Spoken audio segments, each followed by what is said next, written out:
The call came at 5 in the morning and I was already awake. I have been a 5 o'clock woman my whole life. Even now, 8 years after my last landing, my body still wakes before the world does, in the blue hour before the sun comes up over the water.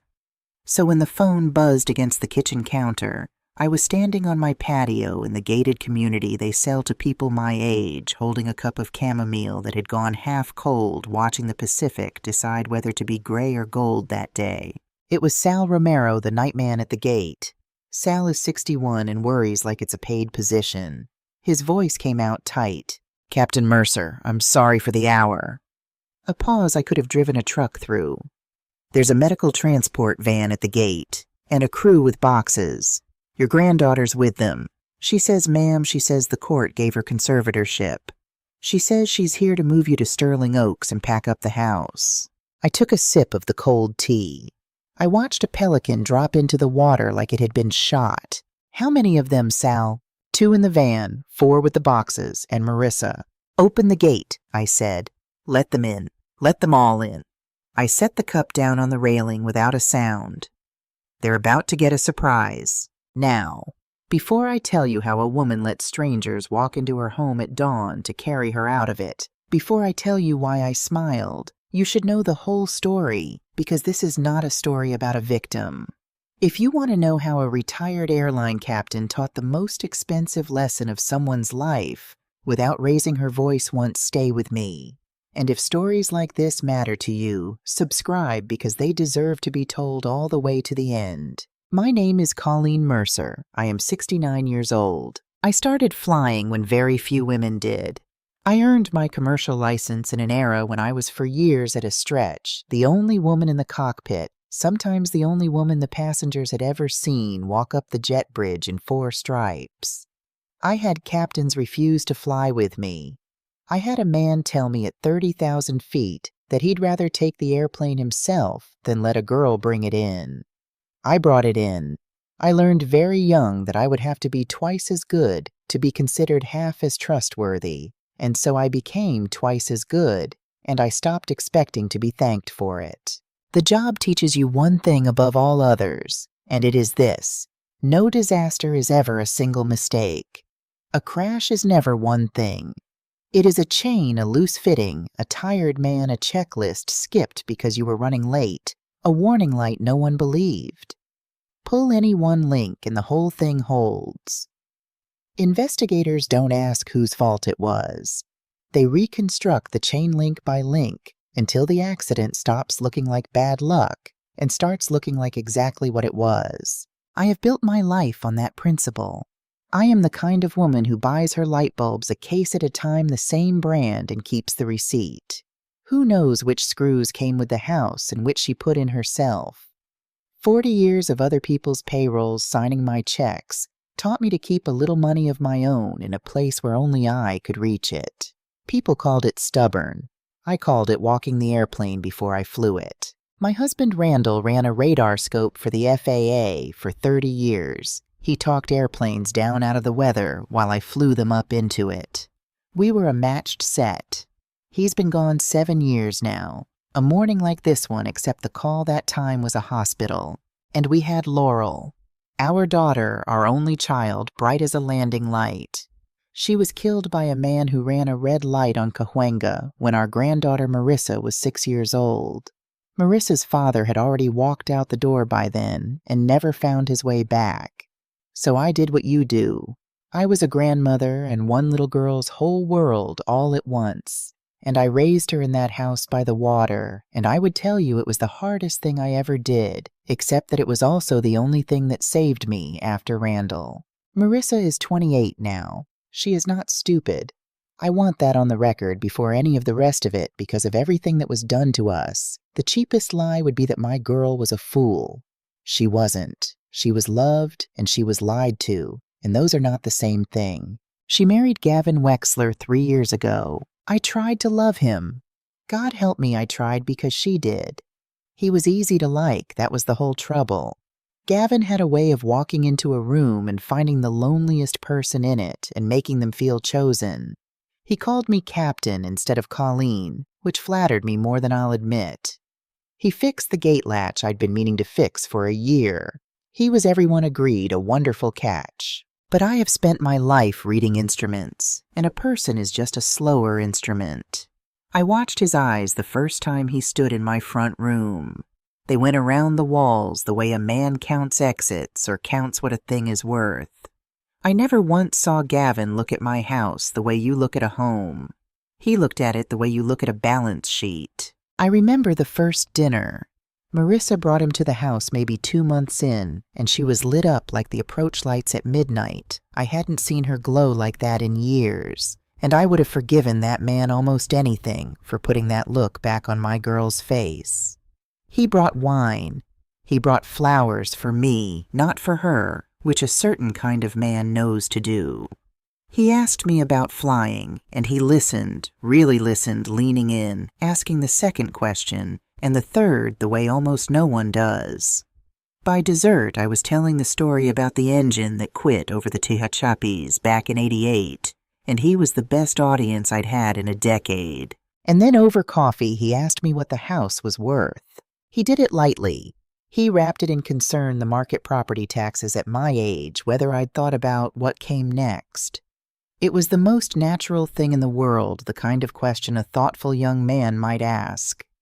But I have spent my life watching the one gauge in the corner that nobody else watches, because that's the one that kills you, and a small needle moved in me that night and never quite settled back. Marissa squeezed his arm and beamed. I smiled and changed the subject and told myself I was a suspicious old woman who simply didn't want to share her granddaughter. I told myself that for 3 years. I am still angry at how good I was at it. The small wrong things started so gently I almost talked myself out of them. He offered to take the stress off and help Marissa with their money, and then with mine, just organizing, just simplifying, just looking out for me at my age. Sunday dinners thinned to every other Sunday, then to a phone call. When I did get Marissa, she sounded rushed, watched like someone was in the room. I'd later learn how he'd grown up. The evictions, the lights cut off, the particular terror of a child who learns that money is the only thing that ever makes the fear stop. I'd learn he'd decided somewhere along the way that charm plus somebody else's assets equaled safety, and that taking it was just survival. But I didn't know any of that yet. I only knew that a fox had come into my henhouse smiling, and that my granddaughter had given it the key. You have to understand what Marissa was to me, to understand what it cost. When Laurel died, Marissa was 6 years old, with a mother freshly gone, and a father who'd left so long before that she barely had a memory of him. Randall and I took her in without a word of discussion. There was nothing to discuss. And for a while the three of us were a strange, grieving little family in that house by the water, an old pilot, an old controller, and a small girl who'd lost everyone teaching each other how to go on. Randall taught her to ride a bike in the cul-de-sac. I sat in the front row at every recital. And then 7 years ago, Randall died too, and she was 21 and I was 62, and it was just the two of us after that, which somehow made us closer, the last two left holding the line together. Even as a grown girl, she used to climb into the cockpit of my old memory and ask me to fly her somewhere, half joking, and I'd describe the lights of a city coming up under the clouds until she went quiet. That was the girl Gavin Wexler set between himself and my checkbook. That is the part I cannot quite forgive even now, even knowing everything I know. Not the money. He was welcome to want the money. The world is full of people who want money. It was that he took the one good thing the disasters of my life had left me and used her as a wall. The distance came so gradually I kept finding excuses for it. A missed Sunday because they were so slammed. A birthday call instead of a visit. Marissa's voice taking on that careful, watched quality, like a child reciting in front of a parent. Once I drove out to their place unannounced with a casserole the way I always had, and Gavin met me at the door and didn't quite let me in, explained so reasonably that it was a bad time. That Marissa was resting, that I should really call first. And I stood on the step holding a warm dish like a fool and drove home and cried and told no one. because what was there to tell a grandson-in-law had asked his wife's grandmother to call ahead. People would think I was the difficult one. That's how it works. By the time you can name it, you're already alone. Then came the night of the stairs. I remember almost nothing about it cleanly, which is its own kind of horror for a woman who remembers everything. I remember it was late. I remember the light at the top of my staircase, the one I'd changed 100 times. The one I bought by the case simply did not come on when I reached for the switch, and I remember thinking with the small irritation of the living who don't yet know they're in danger that I'd have to fix it in the morning. I remember the dark coming up to meet me. And then I remember the floor. I remember the floor better than anything. The cold of it against my cheek. The far-off quality of my own breathing. I remember thinking with the odd calm that comes in the first seconds of a real emergency. The same calm that comes in a cockpit before training takes the wheel that I had been on those stairs 10,000 times in the dark, and never once missed my footing, and that the light had been there 10,000 times. And tonight it wasn't. I filed that away somewhere even as the edges went soft. A good investigator's instinct doesn't switch off just because she's the one bleeding on the floor. It only has to wait. After that, the days ran together like ink in water. I lost track of which one was which. I'd start a sentence and lose the end of it. I'd be sure I had already eaten and find the plate clean. The doctors had a word for it, post-fall head injury. Common at your age expects some confusion it should clear, and everyone around me nodded at that word as if it explained the whole world. What I remember most out of all that fog is the first face. I came up out of the dark, and it was Gavin leaning over me, Gavin's hands, Gavin's voice saying my name, Gavin telling whoever was on the phone that thank God he'd decided to swing by that morning. Thank God, what a lucky thing that he'd come. I was too far under to wonder then why a man who lived across town had decided to swing by my house at dawn. I would wonder later. I would wonder about everything later. They moved in within the week. It made a terrible kind of sense, which is how the best traps are built out of sensible things. I had fallen. I was a widow alone in a 2-story house with a staircase that had apparently tried to kill me. Marissa couldn't sleep for worrying, and Gavin was so good about it. He found the words. Just until you're steady, Captain. We'll take the upstairs room. You won't even know we're here. I knew they were there. The fog was real. I want to be honest about that, because it is the hinge the whole thing turns on, and if I pretend I was sharp the whole time, I'm no better than the people who lied about me. I was not sharp. Some mornings I surfaced and could not have told you the day of the week with a gun to my head. I'd find myself in the kitchen with no memory of walking to it. I repeated myself. I knew I was repeating myself even as I did it, the way you know you're slurring but can't make your mouth obey.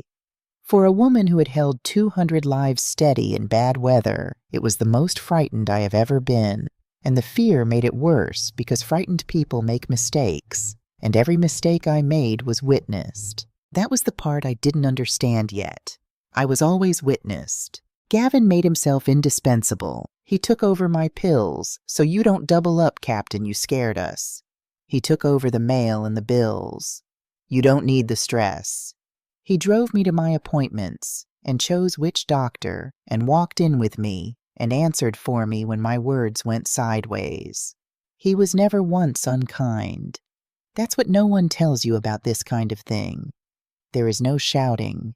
There is a man holding your elbow tenderly while he disconnects you from the world one wire at a time and thanking you for letting him.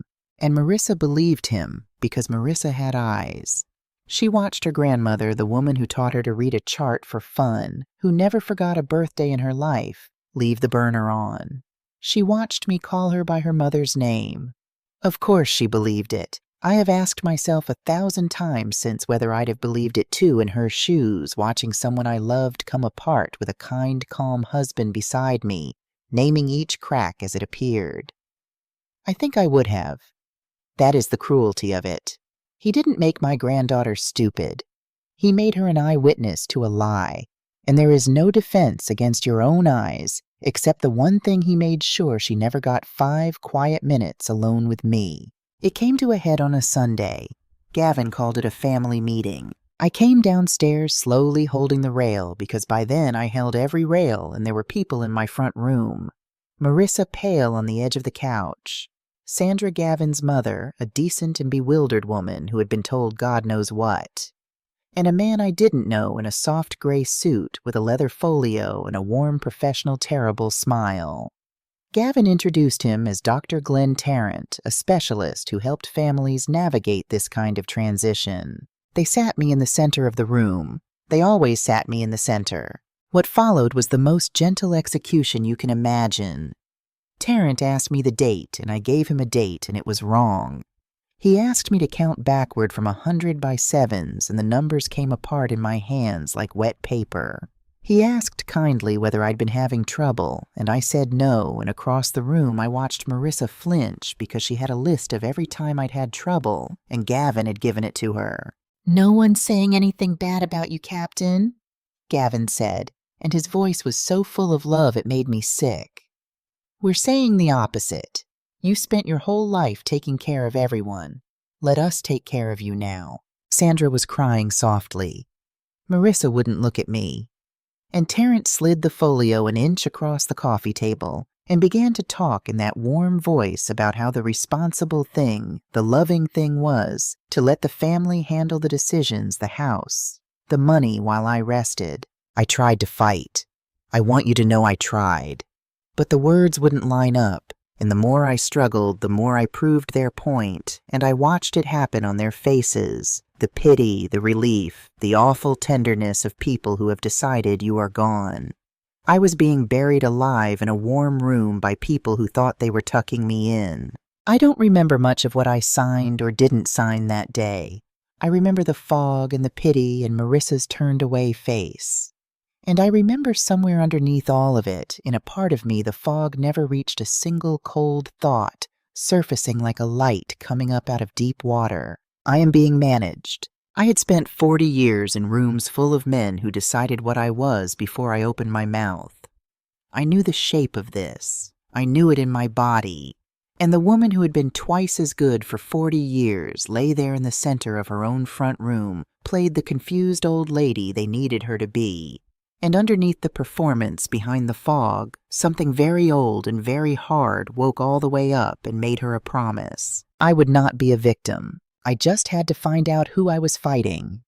And the first thing I had to find out was why I was only ever this lost after dark. Part 2, The Hunter. Here is a thing pilots know that most people never have to learn when an instrument and your gut disagree. You do not pick the one you like. You find the third thing that tells you which one is lying. For days, the fog had felt like weather, something that rolled in and out for reasons of its own. But I had spent my life refusing to accept for reasons of its own. Nothing has reasons of its own. Everything has a cause, and the cause leaves a trace. So one night, lying in the dark after Gavin had brought me my pills and my water and said good night, in his kind voice, I did the thing I had done 10,000 times in a cockpit. I stopped feeling and started timing. The fog had a schedule. I was clearest in the late morning. By afternoon, I was tired but myself. And then every evening, perhaps an hour after the little paper cup of pills, the floor would tilt and the lights would smear, and I would go down into the dark place and wake the next morning, slow and sick and sure all over again that I was losing my mind. Weather doesn't keep a schedule. Tides keep a schedule. Doses keep a schedule. I thought about the paper cup. I had taken those same pills for years, a small blue one for my blood pressure, nothing that ever fogged me. But Gavin filled the cup now. Gavin, who had taken over my pills so I wouldn't double up. I had never once watched what went into it. I had simply opened my hand because he was family, because I was frightened, because a frightened person trusts the kind voice. The next night I held the pills under my tongue. It is a small, undignified criminal little trick, the kind they teach you to watch for in others, and I did it in my own bedroom against my own grandson-in-law. And when he turned to set down the water glass, I slipped them out and closed them in my fist. I lay in the dark with my heart going and waited for the floor to tilt. It didn't. The lights stayed where they were. The ceiling stayed a ceiling. I lay there until 2 in the morning, more awake and more clear and more cold than I had been in weeks, and I understood finally and completely that I was not losing my mind. Someone was taking it from me a paper cup at a time. You would think that clarity would feel like triumph. It didn't. It felt like standing in the wreckage with the cause in your hand. Because if the fog was a dose, then the fall was a question, and the family meeting was a strategy, and the kind man with the warm voice was a weapon, and the woman who had married my granddaughter into all of it was either the one holding it or the one it was pointed at, and I did not yet know which, and that not knowing was the worst pain of the whole affair. I had a choice to make, and I made it that night lying in the dark with a fistful of stolen pills. I could confront them. I could go down in the morning clear-eyed and furious and tell Gavin Wexler I knew exactly what he was doing. And he would smile and adjust, and I would have shown him my one card for nothing, because who would they believe? A man with a doctor's report and a list of incidents and a weeping family, or a confused old woman making wild accusations, which is as Tarrant would surely note a classic symptom. Or I could do the hardest thing a person who has been underestimated her whole life can do. I could let them keep underestimating me. So the next morning I came downstairs slow and lost. I called Marissa by her mother's name on purpose. I let my words go sideways and watched the pity settle back over their faces, and I hated every second of it. And I did it anyway, because a confused old woman is invisible, and an invisible woman can walk through her own house and see everything. They had built their whole plan on me being absent from my own life. I decided to be exactly as absent as they needed, and to use the run of the house they'd given the ghost. That night I tongued the pills again, and saved them in a film canister at the back of a drawer in the one part of the house I was certain no one searched the sewing box that had been my mother's, that no man alive would ever think to open. 1 pill a night. Evidence accruing like interest. The captain was back in her seat. The instruments were lying, the gut was lying, and I had found the third thing. Now I had to reconstruct the accident. I started where any investigation starts, with the wreckage, the staircase. For a week I went up and down it in my fog act holding the rail, while underneath I did what I had done over the smoking remains of more than one near disaster. In 40 years I refused to call it bad luck, until I had earned the right to. No disaster is a single mistake. It is a chain, and a chain you can pull apart, link by link, if you are patient and you are not afraid of what you'll find. The light at the top of the stairs had not come on the night I fell. I remembered reaching for the switch. I remembered the dark. So one afternoon while Gavin was out and Marissa was at work, I stood at the top of my stairs and I looked up at the fixture. And I felt the floor tilt under me again, not from any drug this time, but from the plain cold drop of a thing that cannot be unseen. The bulb in the socket was the wrong bulb. I want to explain this the way it landed on me because it is the whole hinge of it. I am the kind of woman people roll their eyes at. I buy my bulbs a case at a time, all the same, a particular soft white, a particular brand, because I cannot abide a house where one room is colder than the next, and because a captain replaces a part with the correct part, not whatever's in the junk drawer. I had a full case of them in the hall closet, and the receipt folded inside the lid because I keep my receipts. The bulb screwed into that fixture was not mine. Wrong brand. Wrong color of light, a faint blue cast to it where mine were warm. A bulb I had never bought in the one fixture in the house that had happened to be dark on the one night I happened to fall down the stairs it lit. A bulb does not change itself. Someone had been in that socket. Someone had put a strange bulb into it, and the only reason on God's earth to put a working bulb into a fixture is to replace one you've taken out. The only reason to take out a working bulb is to make a staircase dark. And the only reason to make a staircase dark is the reason I had hit the floor in it. He'd loosened the old one I'd work out later, so the switch did nothing. And after in the chaos, the ambulance, everyone looking at me on the floor, he'd gone back to tighten his evidence away and tightened it too hard and cracked it, and had to swap in a new one from whatever he had in his car. He didn't know I bought my bulbs by the case. He didn't know I'd noticed the color. He had no way to know that the one thing his clever, gentle patient plan could not survive was an old woman who was particular about light bulbs. I didn't touch it. You never touched the wreckage. I left it exactly where it was, and I went and sat on the edge of my bed, and I shook not with fear now, but with something hotter and steadier, and I started building the chain. The bulb was the first link. The second I found on my hands and knees the next morning, running my fingers along the nose of the top step like a woman who'd dropped an earring. The metal trim strip had been taken up and put back down recently with screws that didn't match the others. Bright zinc heads among my old dull brass ones. A repair. A repair to a staircase after an accident no one was investigating, made quietly by someone who didn't want it looked at. The third link was the timeline itself, which I now ran the way you run a flight recorder, Gavin, who lived across town, happening to arrive at dawn. Gavin insisting on his own chosen doctor. Gavin proposing they move in to help within days. It was, I realized, far too clean to be an accident. And in my old profession, too clean to be an accident is not a feeling. It is a finding. But a finding in your own head is worth nothing. I had spent a career learning that the truth doesn't matter until it's documented, witnessed, and filed. I needed people, and I had a problem. Gavin had my phone, my mail, and his ear at every door. He didn't have everything, though. He didn't have the one account I'd kept in my own name at a credit union 3 towns over, the little walking around fund Randall used to tease me about in case you ever need to run away, Captain, never knowing how right he'd be. And he couldn't, without showing his hand to Marissa, cancel the standing appointment I'd had for 2 years with my own doctor, Karen Whitfield. To stop me from seeing my own geriatrician would have looked even to a loving wife like exactly what it was. He drove me there himself, of course. He drove me everywhere now. I sat in the passenger seat of my own life and watched him chat with the receptionist, watched him explain to her in a confiding murmur with his hand cupped to his mouth that his grandmother-in-law got confused and that the doctor should take anything she says with a grain of salt. Seating the ground even here.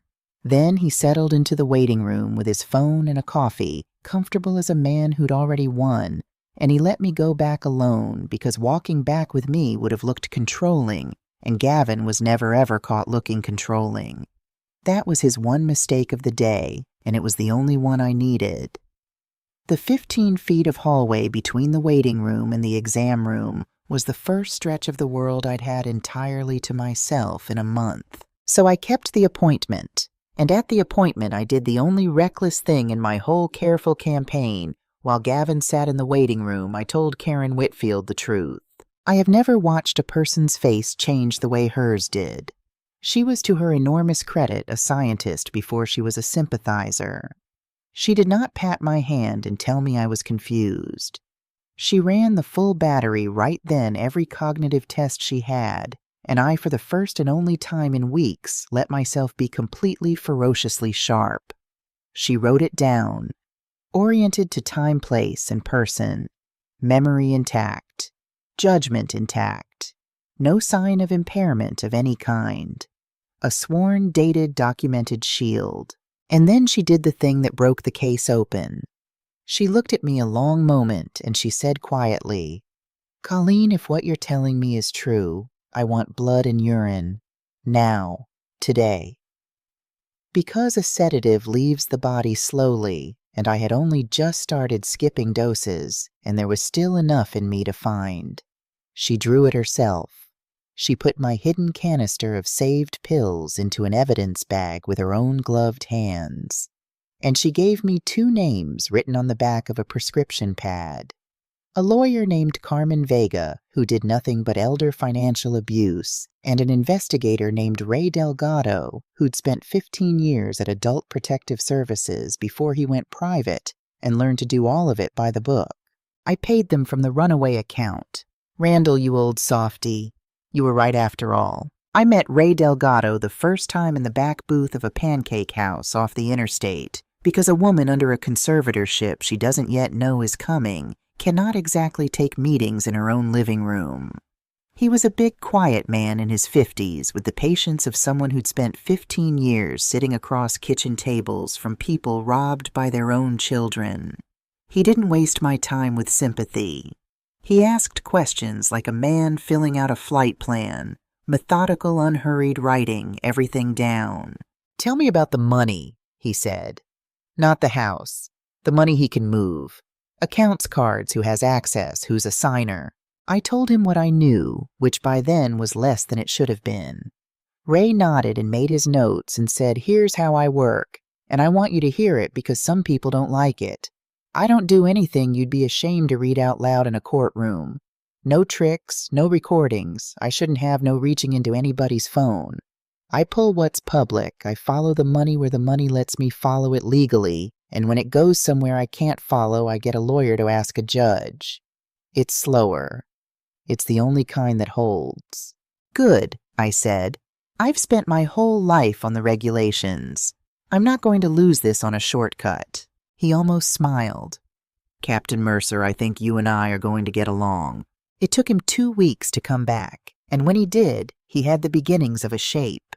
Small transfers, none big enough to trip an alarm, all of them draining toward accounts I didn't recognize. 2 personal loans I'd never heard of, and the first thread of something older, a hint in a credit history of a different state and a different name attached to the same man, a civil matter quietly papered over. He wouldn't say more than that yet. "I don't tell you things until I can prove them," he said. "Otherwise I'm just feeding you fear, and you've got enough of that." Carmen Vega was the opposite kind of animal quick, where Ray was slow sharp, where he was patient. She'd built a whole practice on this one ugly corner of the law, and the 100 cases like mine had made her neither cynical nor soft, only precise. "The thing that's going to be hardest for you," she told me, "is that winning this looks like losing for a while. Maybe a long while. You're going to have to lose in front of everyone you love, let them think it's real, not explain yourself, and trust that I'm building something underneath. Most people can't do it. They need to be believed too badly." She studied me. "Can you sit on a secret while the people you love grieve you?" I thought about 30 years of holding a yoke steady while the cabin behind me came apart. "Yes," I said. "It happens to be the one thing I'm best at in the world." The hardest part was Marissa. I was so afraid she was in it. For days, the worst possibility sat on my chest at night. That my girl, the one I raised, had married this and helped him do it. But the more I watched from behind my fog, and I watched everything now, the more I saw the truth, and the truth was almost worse. He was doing it to her, too. I saw her start to doubt.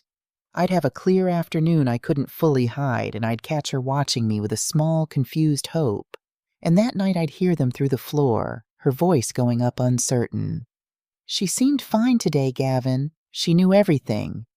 And his low and warm and reasonable doing to her exactly what he did to everyone. "That's how it starts, baby. Good days and bad days. They get very good at hiding it. You're not a doctor, you saw the evaluation." Gaslighting his own wife with the same gentle hand he used on me. Twice I watched her drift toward me with something on her face, like she might finally just ask me alone what was happening. And twice he was there, a hand on her shoulder, a question, a reason steering her off before she reached me. She wasn't a fool. She was a second prisoner who didn't know the first prisoner was in the next cell. There was one afternoon I will carry to my grave.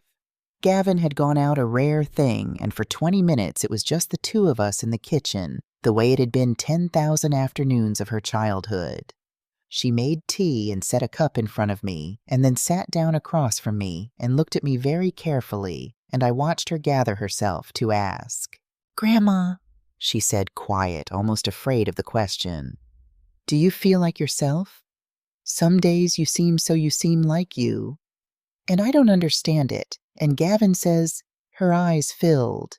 I wanted to take her hands. I wanted to use my real voice and tell her everything. The pills, the bulb, the man she'd married right there over the tea. I had it in my mouth. One clean sentence would have done it, and I let it go, because I could hear Carmen in my head. He'll adjust, he'll clean it up. You'll have spent your one card on a confession with no proof, and the next thing he does will be quieter and worse.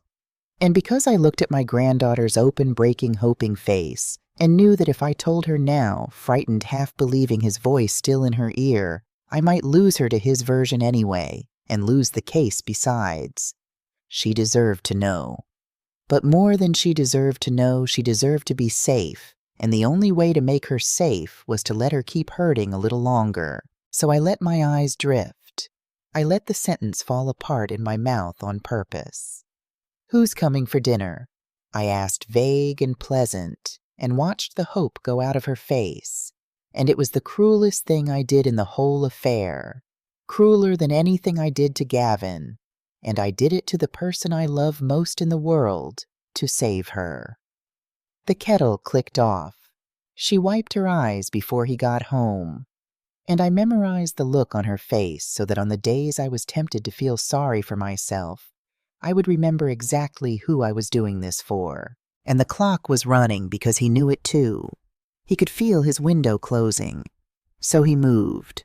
Carmen got wind of it first. Gavin had pushed through a petition for an emergency conservatorship to have the court declare me unable to manage myself and hand the management to the family.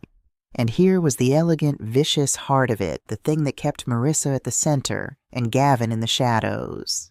The person with standing to petition the blood relative, the sympathetic granddaughter the court would smile on, was Marissa. He couldn't be the face of it. She was the face of it. He had arranged for the woman I loved most in the world to be the one holding the pen that signed me away, and she thought she was saving me. The petition leaned entirely on one document, a glowing professional, devastating cognitive evaluation finding me incompetent, signed by Dr. Glenn Tarrant. I should have run to the courthouse that week with Karen Whitfield's report in my hand and blown the whole thing up. I didn't. And to understand why you have to understand how these cases die, Carmen Vega explained it to me in a parked car because it was the only place I was sure we weren't overheard. "If we fight the emergency order now," she said, "here's what happens. We show up, we waive our report, the judge sees two doctors disagreeing, and he does the cautious thing. He keeps the temporary conservatorship in place, pending a full hearing and an investigation. We've shown Gavin every card we hold. He stops the sedation, gets rid of the fake, finds a real doctor, cleans up the staircase, and settles in for the long game, and he is very, very good at the long game. We win a skirmish and lose you." She looked at me. Or I said, "Or we let it happen. We let the temporary order go through. We let him believe he's won completely because a man who believes he's won stops being careful. And while he's celebrating, we build something he can't talk his way out of. Not a disagreement between doctors. A crime." She was asking me to walk into the thing I'd spent my whole life walking out of. To sit in the center of the room and let them declare me gone on purpose with the proof in my pocket and say nothing. I thought about the cockpit, about how the worst thing you can do in an emergency is the dramatic thing, the big yank on the yoke. The pilots who kill everyone are the ones who panic toward action. The ones who bring it home are the ones who can sit with their hands steady on a shaking airplane and run the checklist while every instinct screams, "Pull up now." Calm is not weakness. Calm is the most powerful weapon you have when you already know how the story ends, and they don't. "All right," I said, "let him win." There was a piece of it I hadn't braced for. Before a court grants even a temporary conservatorship, it sends its own investigator, a neutral officer of the court, to interview the person being put away, to look her in the eye and judge for themselves. Which meant that the one official with the power to stop the whole thing with a single honest report was going to sit across from me in my own living room, and to keep the trap baited, I had to lie to her. I had to be, for that good woman doing her conscientious job, exactly the vacant, pleasant, fading old lady the petition described. It was the hardest performance of my life, harder than any check ride, because every cell in me wanted to grab her sleeve and beg. She was a kind, tired woman, and I never let myself learn her name because it was easier not to. She sat across from me with a clipboard and asked gently if I knew where I was. I looked around my own living room, the room I'd chosen every stick of furniture in, and let my face go pleasantly blank, and said I thought it was very nice here, and wasn't the ocean lovely. She asked if I knew what day it was. I told her with great confidence a day 3 weeks gone. She asked whether I understood what the family was asking the court to do, and whether I had any objection, and this was the one crack in the whole machine, the single moment where a clear sentence from me would have stopped everything, and I knew it, and she was looking right at me, doing her honest, decent best to actually see me. I smiled and asked if she'd like some tea. She wrote something down. She thanked me. And I sat there having just thrown away the only honest hand the system was ever going to deal me on purpose in front of the one person sent to save me, and I have never in my life worked so hard to keep my hands still in my lap. I let my eyes go soft and my sentences go nowhere. She left gentle and certain and wrote what they needed her to write, and I sat in the wreckage of my own dignity and reminded myself that a bridge you blow on purpose is not the same as a bridge that falls. The hearing itself I barely attended in any way that mattered. Terrence's report did the work.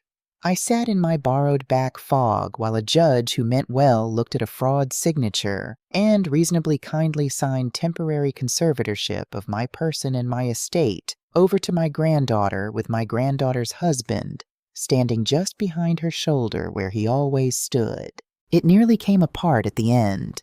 Twice that week, Gavin caught me sharp once when I answered a question a half-second too fast once when he came into the bedroom unannounced, and I wasn't sure for a sick, lurching moment whether he'd seen me reach toward the sewing box. He started watching me differently. Testing.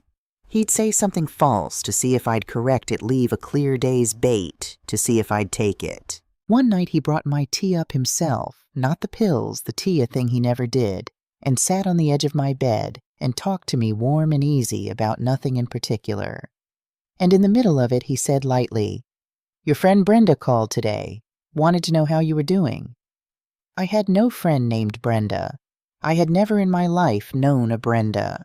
It was a hook baited and dropped right in front of me, and every honest nerve in my body strained to say, "There's no Brenda. What are you doing?" I felt the pull of it, the sheer animal need to be known to be right, to be seen. And I let my face stay soft and said, "Oh, that's nice. How's she keeping?" He watched me a beat longer than was comfortable. Then he patted my hand, said good night, and went out. I lay in the dark afterward shaking because I'd just passed a test I wasn't supposed to know I was taking, and because I understood for the first time that he suspected something, and that suspicion in a man like Gavin was the most dangerous weather of all. One night he brought my tea up himself, not the pills, the tea a thing he never did, and sat on the edge of my bed and talked warm and easy about nothing. And in the middle of it he said lightly, "Your friend Brenda called today, wanted to know how you were." I had no friend named Brenda. I had never in my life known a Brenda. It was a hook baited and dropped right in front of me, and every honest nerve in my body wanted to say, "There is no Brenda. What are you doing?" And I felt the pull of it, the sheer animal need to be known to be right, to be seen. I let my face stay soft and said, "Oh, that's nice. How is she keeping?" He watched me a moment longer than was comfortable. Then he patted my hand and said good night.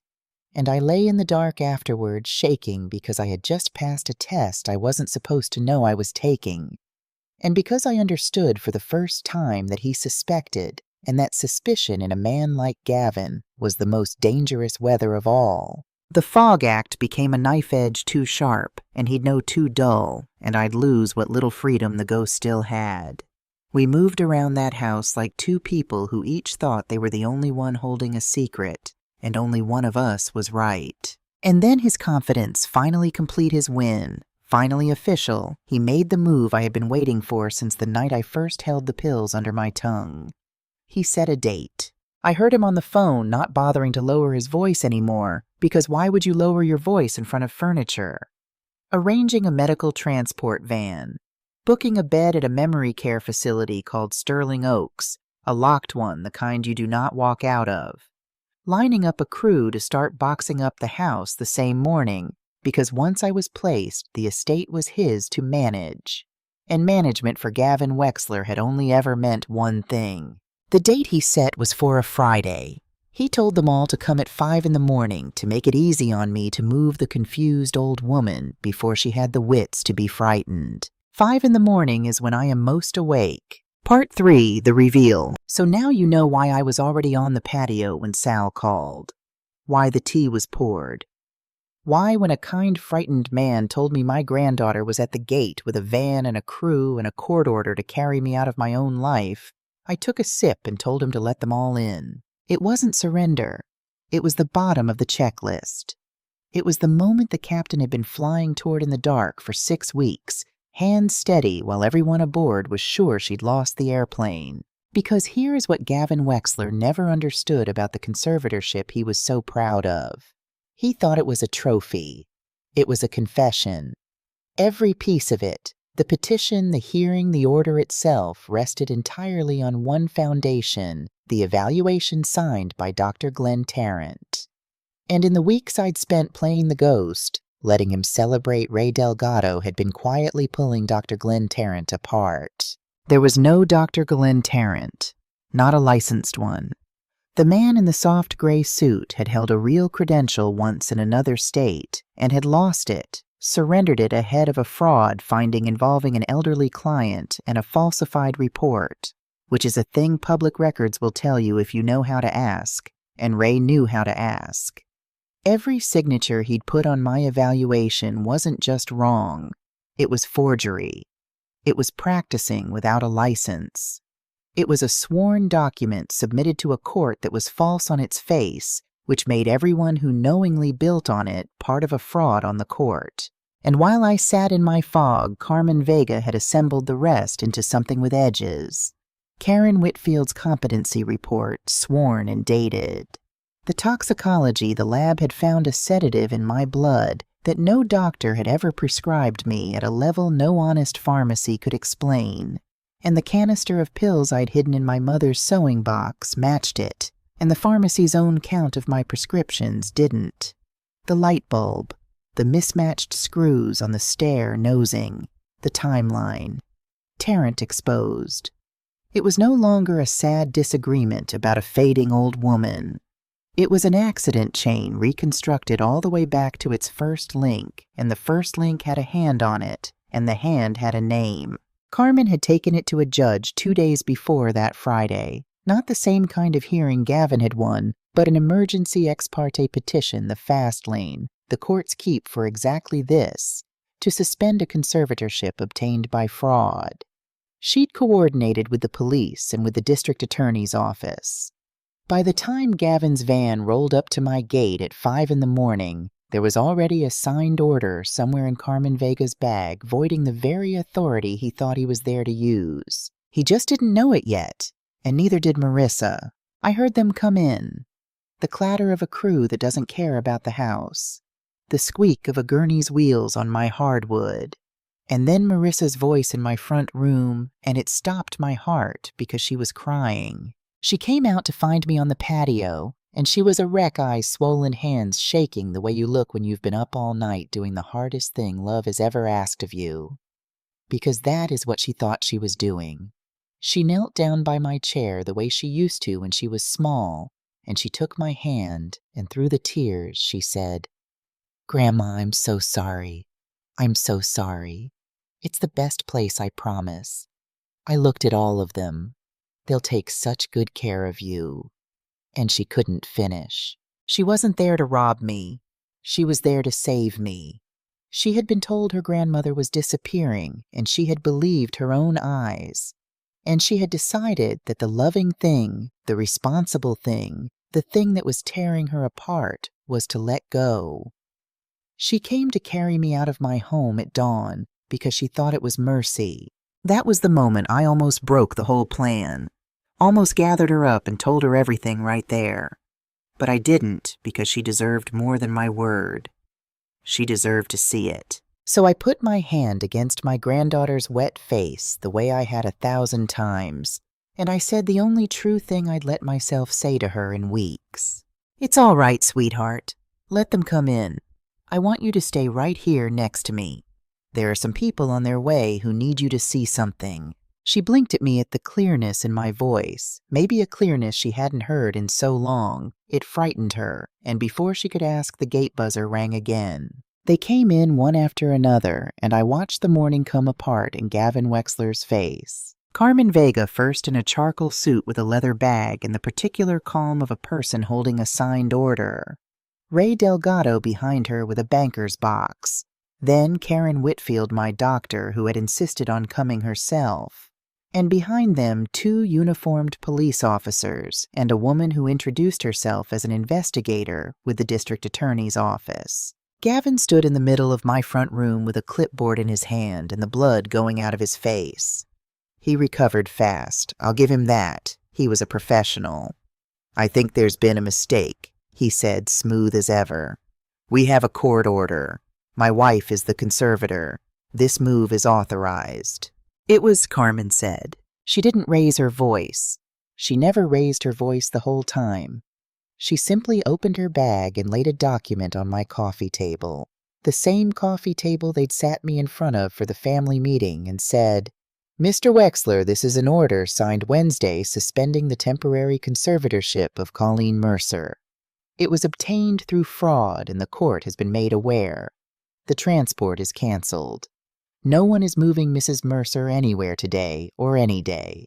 And then one piece at a time in that level voice she took the morning apart. She laid down Karen Whitfield's competency evaluation. She laid down the toxicology report, and beside it the canister, and explained what a sedative no one had prescribed was doing in a competent woman's blood, and what it meant that the pharmacy's count of my pills did not match the pills that should have been left in the bottle. She nodded to Ray, who explained without drama who Glenn Tarrant actually was, and what the word forgery meant for every document built on his signature. And Tarrant, who had had the colossal poor judgment to come that morning to oversee his handiwork, went the color of paper and said nothing because there was nothing to say. And within the week, he would say plenty to the district attorney about whose idea all of it had been in exchange for a little mercy of his own. Marissa had gone very still beside me. I watched her eyes move from the canister to the toxicology report to her husband's face, and I watched the floor she'd been standing on her whole marriage quietly disappear. And then Carmen got to the stairs. I had wondered how she'd handle that part, because I am in the end a careful woman, and proving a fall was on purpose is the hardest thing in any of it. She handled it exactly right. She didn't oversell it. She laid down the photographs the wrong bulb, the bright mismatched screws the receipt from my case of bulbs, and she said to the officers, not to Gavin, "We're not asking the staircase to carry this by itself. We're saying it fits. A woman is over-sedated by the only person controlling her medication. A staircase light she's documented buying in bulk is found with a stranger's bulb in it the one night it failed. A recent hidden repair to the step she fell on. And a man who lived across town arrives at dawn to discover the very fall he'd have every reason to expect. On its own, a stair is an accident. Inside everything else on this table, it's a link in a chain.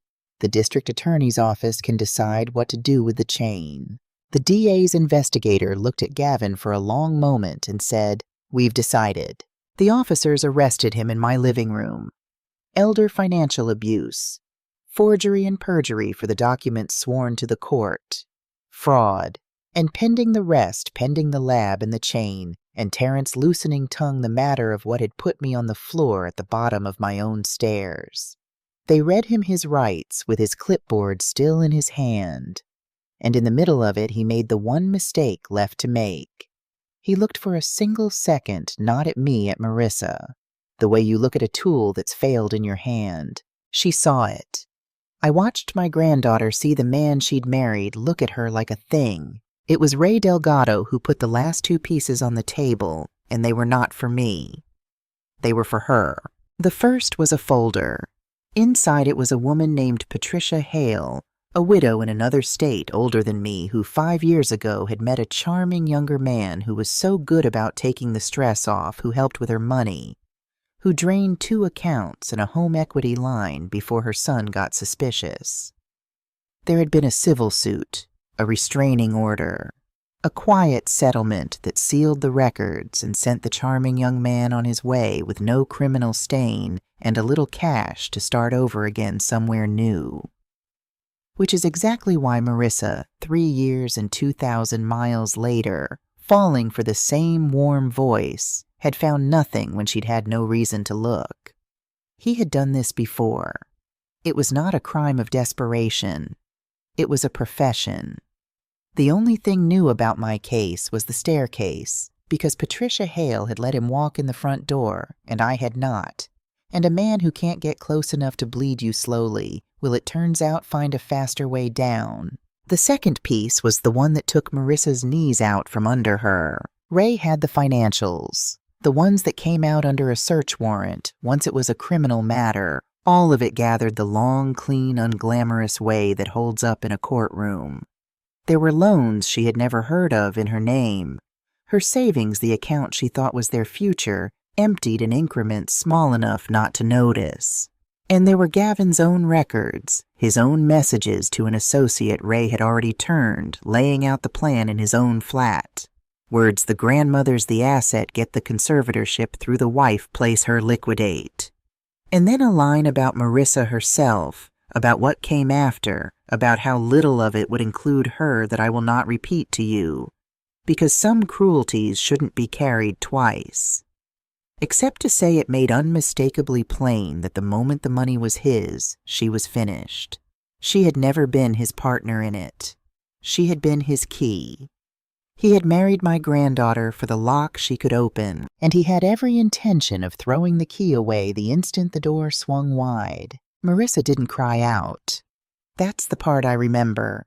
She went very quiet and very still, the way I imagine I had looked on the floor at the bottom of the stairs. And then she said in a small voice to no one at all, "I brought a van for you this morning." And I understood that what was breaking in her was not the money. It was the discovery that she had never been loved, only used, and worse, that she had been the instrument of it, that she had carried his knife into her own grandmother's house, believing it was medicine all the way to a gurney at dawn. But here's the thing I will hold on to until I die. By the time the evidence was all on the table, no one had to convince Marissa of anything.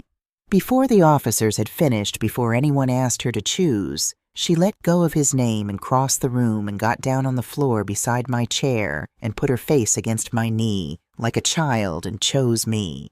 Not because she was cornered, because given the truth at last, she could not have chosen anything else.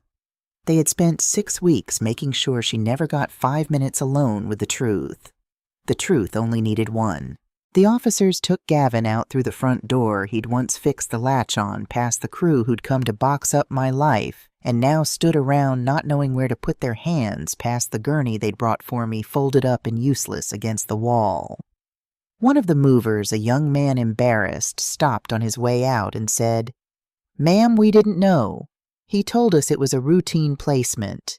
He showed us papers." I told him it was all right that he'd been lied to like everyone else, and that he should put his cruise hours on a bill and send it to the man in the police car. He almost laughed and didn't quite and left.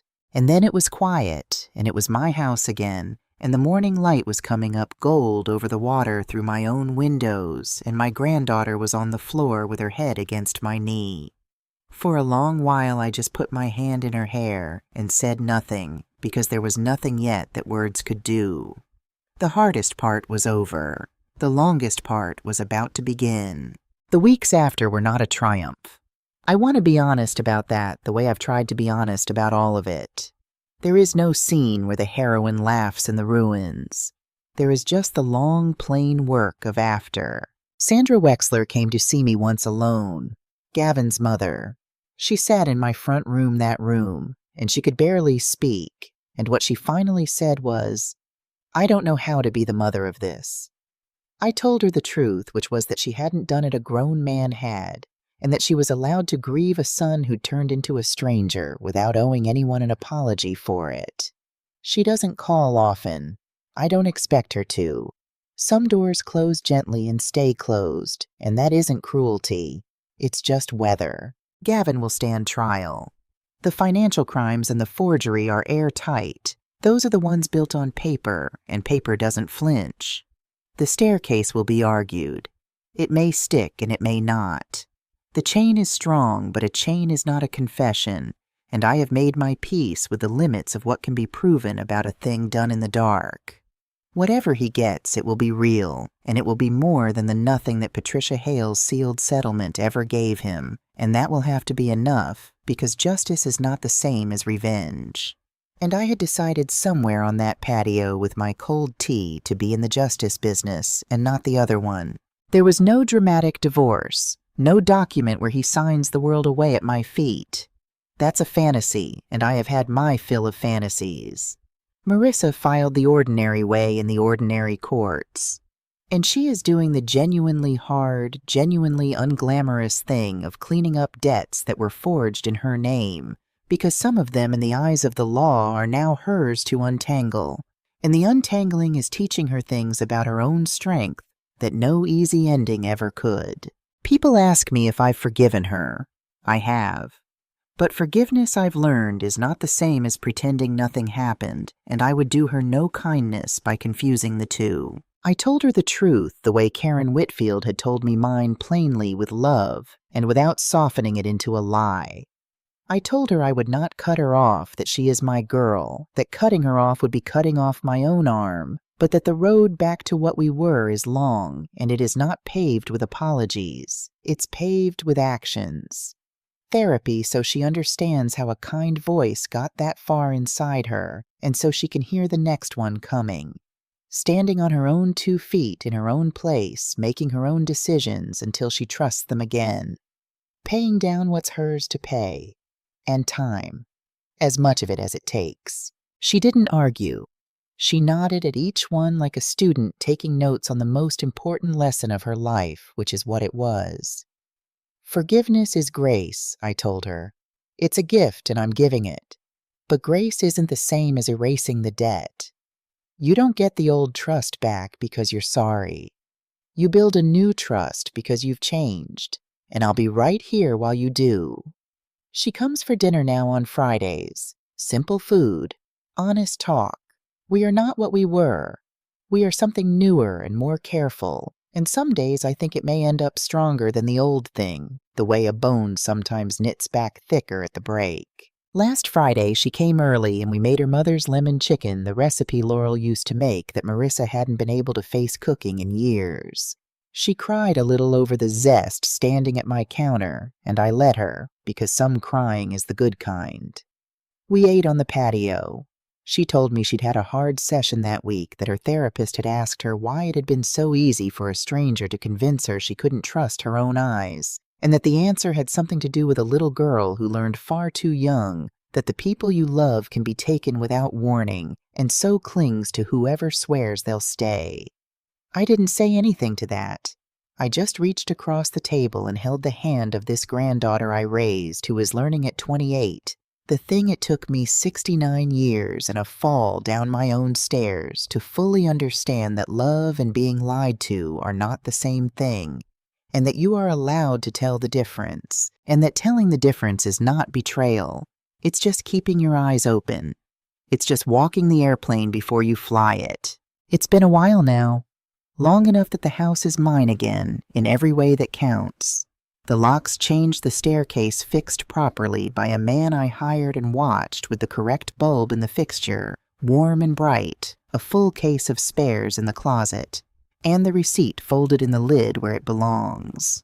I still wake at 5. I still take my tea out to the patio in the blue hour and watch the Pacific decide what color it's going to be. But I do something with my mornings now that I didn't before. I help where I can, quietly, one person at a time, with the others. Because once I started looking, I learned that my story is not rare. There are old people all over this country being fogged and managed and signed away by someone who calls them honey while emptying their lives, and most of them never find the third thing that tells them which instrument is lying. So I tell them how to look. I tell them the way a captain would don't trust the warm voice, trust the checklist. Watch the money. Keep one thing in your own name that's only yours. Know which screws came with the house. And if your own mind starts to feel like weather that rolls in and out for no reason, remember that nothing happens for no reason, that everything has a cause, and that you are allowed at any age with trembling hands and gray hair and a back that aches in the morning to investigate the accident. I flew for 40 years and never lost a soul. I was widowed and I raised a grieving child into a woman, and I built a life with these 2 hands. And when someone tried to take all of it while I was still breathing, I did not scream and I did not beg. I poured a cup of tea and I ran the checklist, and I waited for 5 in the morning. They thought calm was surrender. Calm was the most dangerous thing in the house.